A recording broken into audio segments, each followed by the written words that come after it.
สบายดีพี่น้องสิอัปเดตอัปเดตก่อนเขาในเล่า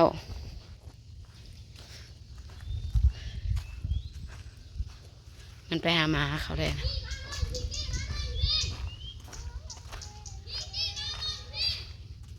สบายดีพี่น้อง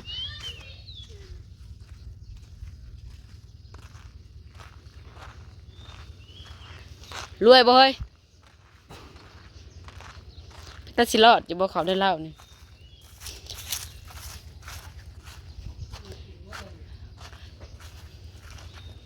ยังเกาะเพลงเขานะเขาในเล่าเรื่องหน่อยลอยร้องบ่ท่อกสยังเพลงนะอ้าวยังคือเป็นอันนี้อ่ะกู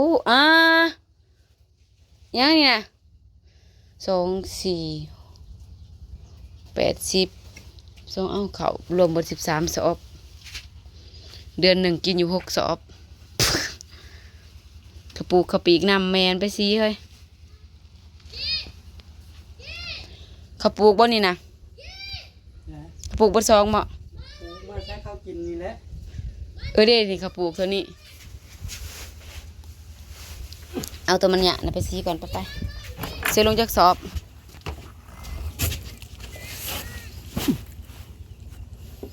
ป้าพี่น้องเขาแต่ต้นปีนเต็มเล่าแอดเอาไปซีมันแล้วเห็ดเป็นอึดอยากกระเด้งกระเทก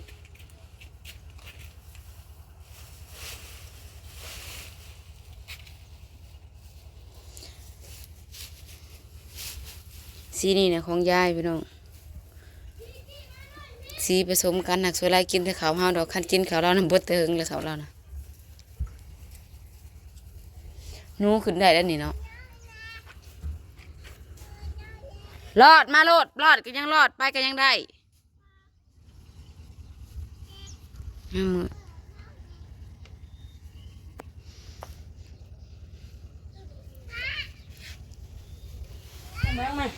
หยัดไป4 สอบเลยบ่นี่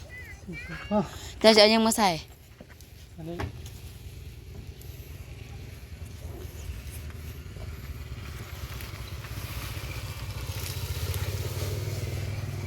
2 4เบิ้ง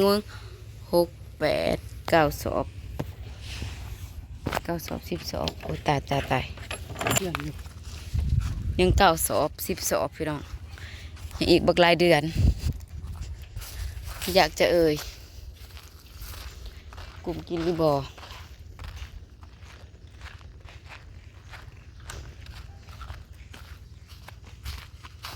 ไปน้ำเจ้าอีกแล้วเฮ้ย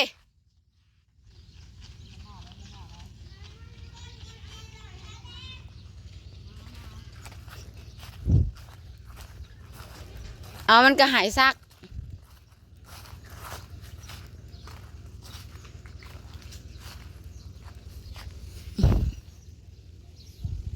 ยายก็มาแต่หาหมอแล้วก็นอนพี่น้องเมื่อยกินยาเฮาก็กินยาคุมก็นอนแทนอนว่าจังมีแห้งขึ้นเป็นน้ำบ่ได้พักผ่อนนะบ่บอกว่าให้พักผ่อนหลายๆว่ะมันนอนบ่หลับมานี่สิเป็น2 เดือนแล้วว่าซั่นเพราะว่า มันคิดหลายว่าซั่น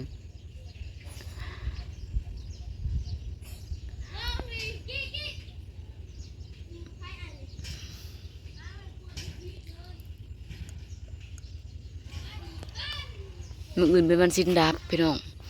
วันสิ้นดับก็สีบ่ได้มื้อฮื้อน่ะออกมาอีกคำหนึ่งมันก็เป็นปากเดือนก็บ่ได้สีอีกมันจะขี่รถนำตัวเองก็สิไปให้มันเอา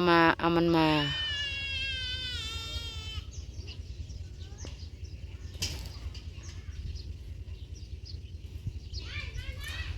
ข่อยพังเสียงติดเนี่ยอย่าคือบ่ได้เปิดกระแจแถวนั้นบ่มีกระแจดอกพี่น้องค่ะพังเสียงอย่าคือรถบ่ได้เปิดกระแจสิเอาข้าวตัวเองไปซีแล้วก็ซีซอยบ่เฒ่าเว้นเสลียงก็ติดบ่ได้ยังเขา9 สอบพี่น้อง10 สอบทั้งกระปุกเอาไปซีนี่ค่ะ4 สอบเอาไปซีแล้ว4 สอบยังเหลืออยู่9 สอบ4 สอบนี่บอกเลยบ่ได้กลุ่มเดือนเลยพี่น้อง ปกกุ้มถ้าเบิ่งรถนี่เอาไปสีนี่มันก่อนมันสินับมือหนึ่งนี่เพื่อฮอดเดือน8วันที่เท่าไรวันนี้กันเป็นเดือนลาวครับเป็นเดือนสากลกันมื้อนี้วันที่12เดือน 6เดือน 7เดือน 8เดือน 9เดือน 10เดือน 11นี่อีก5เดือนพี่น้องเขายัง10 สอบกินนั่นคันเดือนละ2 สอบนี่กุ้มดูอันนี้4 สอบยังบ่กุ้มเดือนนี่จะเสียเท่าไหร่พี่น้องนั่นแหละเหมือนปีนี้เนี่ยเป็นปีที่อึดเขาบอกเลยพังไปเรื่อยๆพี่น้องติดตามไปเรื่อยสิเป็นยังไง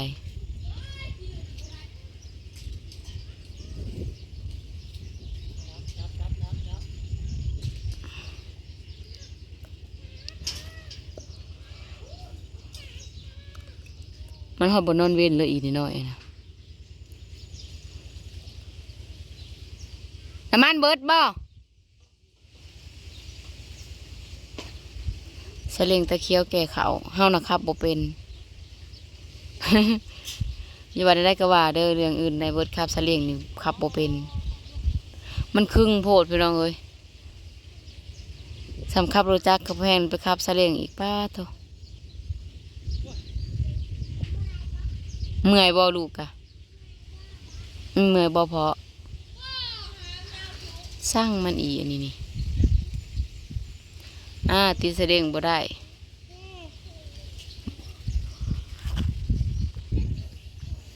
บนคายมักมูพี่น้องอยู่นี่นะ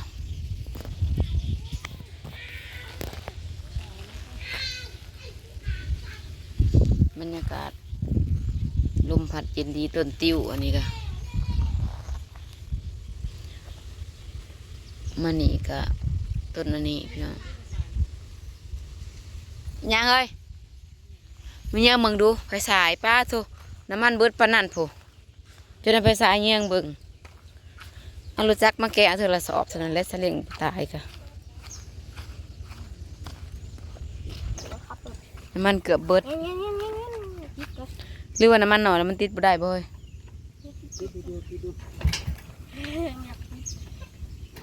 มามาติดได้บ่เนี่ยติดเลยหยุดยางห้าวจังติดบ่ได้ป้าทลีมันโปดมันเป็ดเบิดเลยจังติดบ่ได้แต่บายดีปะลุงดูดูเดียวเอารถเข็นดูสลิงไปบ่ได้เอารถเข็นมาเนี่ยขึ้นได้นี่ไม่ขึ้นเลยเอารถจักรไปคนละคันไป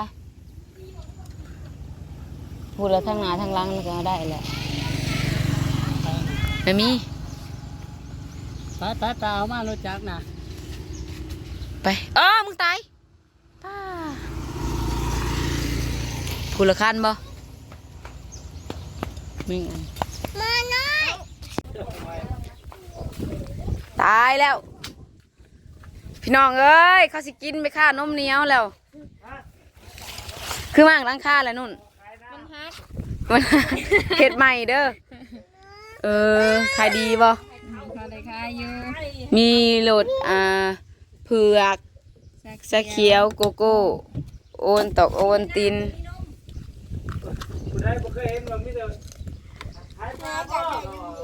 เบิ่งกว่าอันเด็กน้อยเพื่อนนี่ปู้หิวแล้วบ่ได้ไปโรงเรียนก็ยุดลายมือเอาอีน้อยลงอีน้อยไป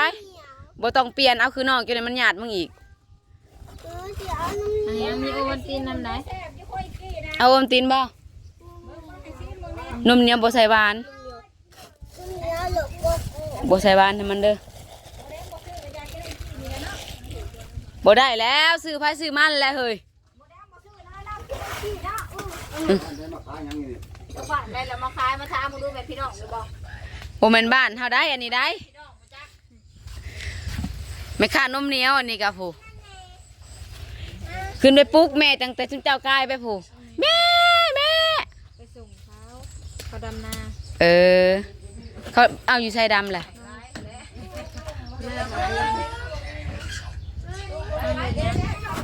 จอง10,000 กีบ คือบอกกินกับอันสีซาเขียวคือบอกกินเผือกนี่ลูกนมข้นนมเหนียว ใช้ข้อมูลเลยแล้วเจ้าบุเคยมาบ่จ๊ะ พอซ้อนผ้าขาวบ่โอ้ยเห็นว่ากระโพดดอกก็ขึ้นไปหอดขู่ก็ได้ข้าวหมูบ่เอาหวานข้าวหมูเปลี่ยน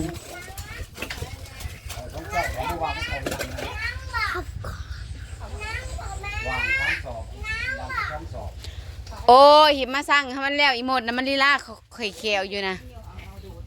ตายบัดนี้ด่างขนาดน้อย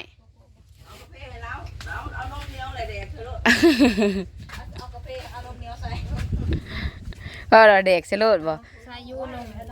ข้นแต่ว่านมจืดบ่ได้ใส่เด้ใส่แต่ข้าวมันจืด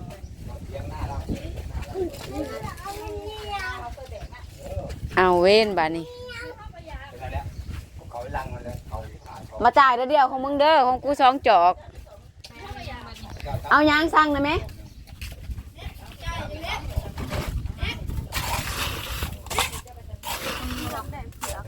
เผือกก็คือสิมันย่างจอกสุดท้ายเอ้าบัดนี้ลูกข่อยเบิดมาเอาใหม่เขาลุมมาเบิด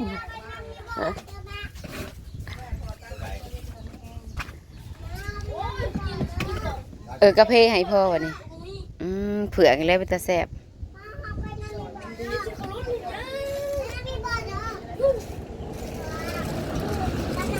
เอาอันกระเพาะให้พ่อวันนี้คงขอ2 จอก